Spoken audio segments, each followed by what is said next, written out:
So,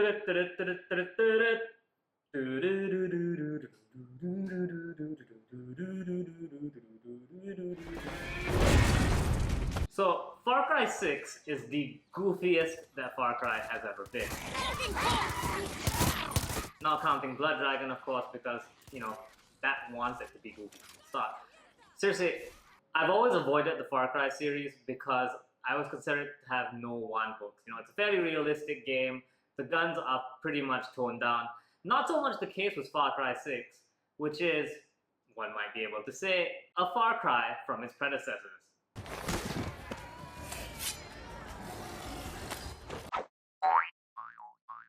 Gamer Braves. What's up, lads? My name is Juan Amaral from Gamer Braves, and today we're going to be taking a look at Far Cry 6, the newest entry in the Far Cry series by Ubisoft.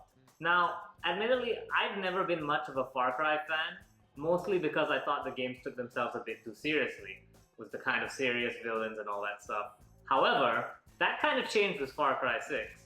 This is easily the goofiest Far Cry game by far.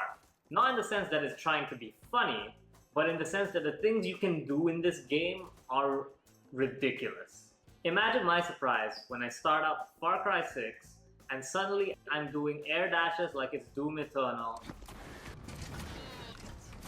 or suddenly playing Tekken.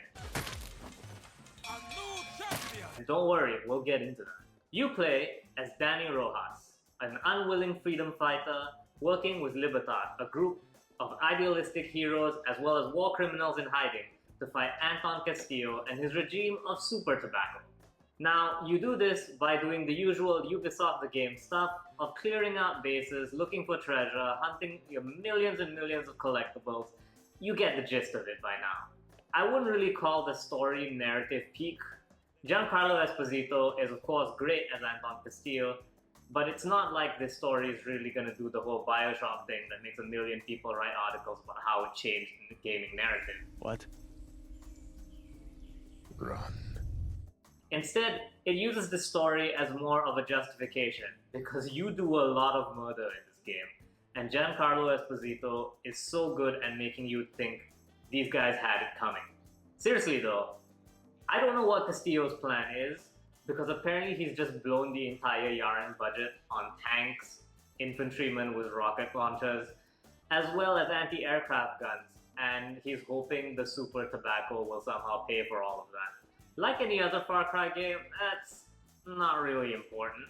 The main thing is to kill stuff, and the combat feels really good in this game.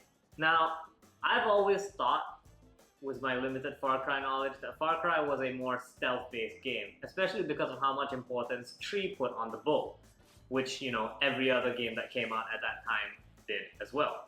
It's not like you've ever actually had to face tank damage in a Far Cry game. That's not the case with Far Cry 6 though. This definitely feels like the most aggressive Far Cry game that's come out so far, and is also the first Far Cry game to give you explicit tools for tanking damage. Introducing the Resolver system. This whole class of weapons are the game's excuse for letting you go crazy with guns. Even though the in-game justification that these are guns you're building from scratch, it doesn't use this as an excuse to give in to the whole RNG gun loot craze.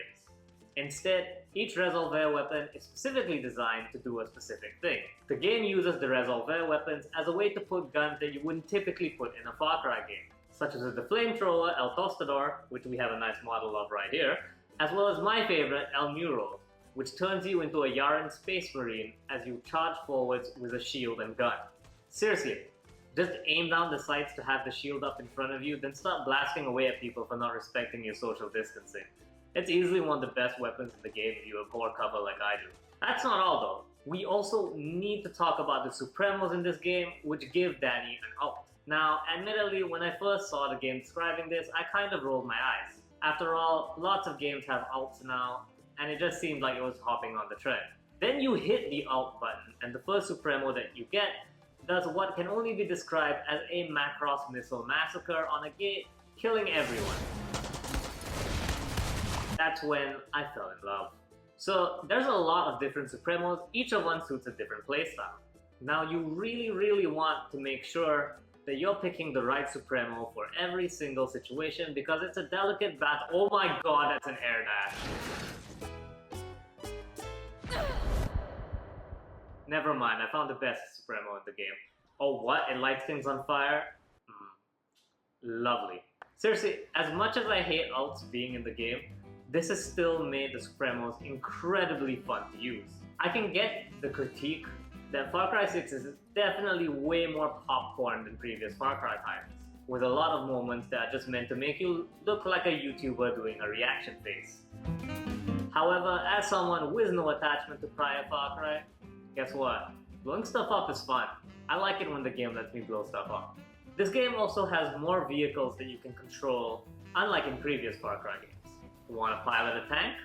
Go for it. You want to pilot a helicopter? Go for it. Does the helicopter have guns? Yes, it does. Now, you'd think this would make you an overpowered beast of destruction as you fly to the Valkyries your way into every base, but don't worry. Far Cry 6 has a rock, paper, scissors style ammo system where certain ammo types are good against certain types of enemies. You have soft targets, armor targets, and vehicles, with an ammo type that counters each one of them but is bad against the other two. So thankfully, this is where Castillo's budget of rocket launchers comes in, because once you start attacking bases with vehicles, guess what? Every Joe has a rocket launcher. Thankfully, you have 3 slots of weapons in this game, so there's one for each ammo type that you can use. You'll want to do this because while the soft targets will be great for taking out your regular rank and file jobbers, the elite ones will always be armored, so you'll want to have something that's armor piercing for dealing with them.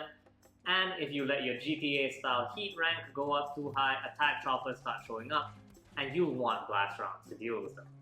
I really like this system. It's a great way to enforce the idea that you should be mixing up your guns instead of just sticking to one gun the entire time. That being said, I do miss the, brainless shooting. You just point a headshot at someone and they die. This isn't so much the case since you have some targets be armored and therefore not be vulnerable to certain ammo types. However, the game doesn't strictly enforce this either, because resolver weapons cannot have their ammo types changed, and so you have instances where, like, the lovely El Muro just kills everything. Love that gun. El Muro might be my best friend in this game, but it's also not your only friend. Far Cry 6 introduces Amigos. These are animal companions that can help you on your missions. My personal favorite is Guapo, a crocodile with a gold tooth and a Hawaiian shirt that eats all the enemies and also face tanks better than most of the tanks in my guild. You also have Chorizo, an adorable Dachshund in a wheelchair. You can get more of these guys by doing side quests all along the game, and the game is even kind enough to tell you where exactly each of the amigos are.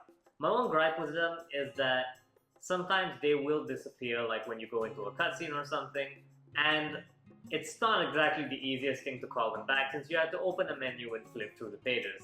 Look, the bloodlust gets real bad, guys, and sometimes I just forget to call Guapo to come along. So, Far Cry 6 has one thing that I really like, which is its mini-games. Of course it's got a racing minigame because, it's got cars in it. Well, what were you expecting it to have? However, it has one more. Remember when I said something about playing Tekken at the start of this video?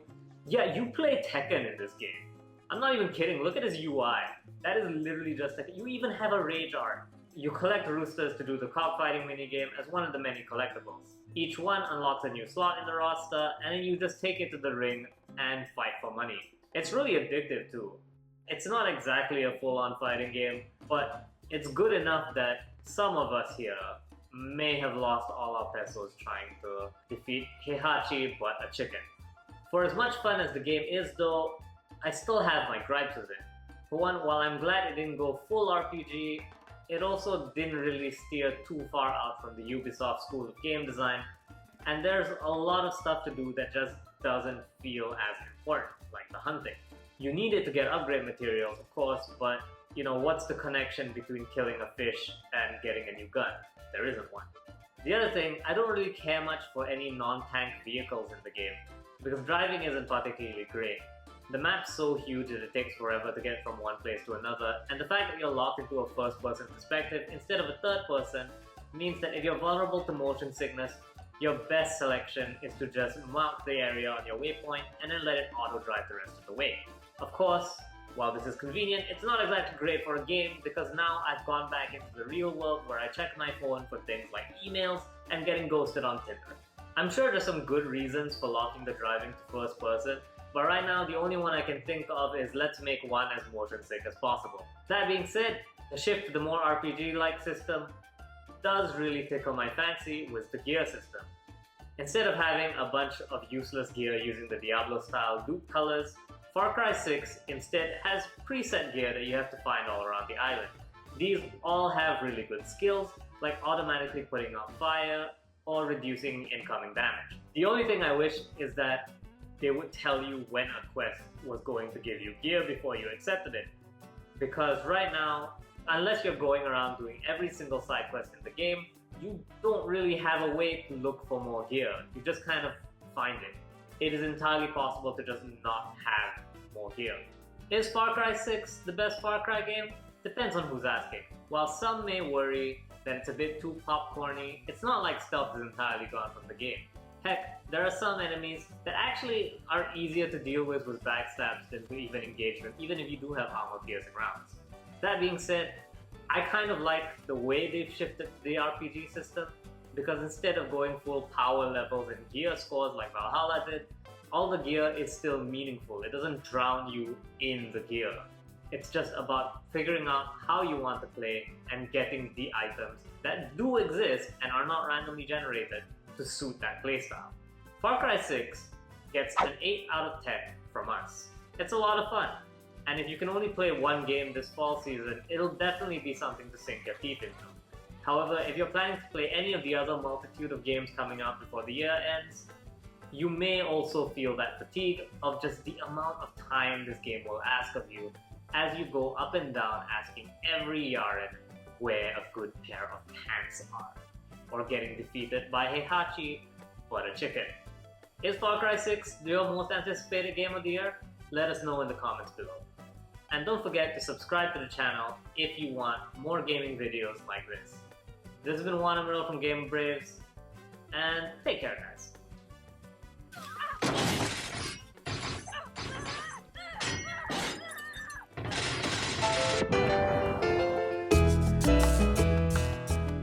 Hey there, thank you so much for watching our video. Don't forget, if you like this, to hit that like button, and don't forget to subscribe to the channel to get more videos delivered directly to your feed. Thanks a lot guys, take care.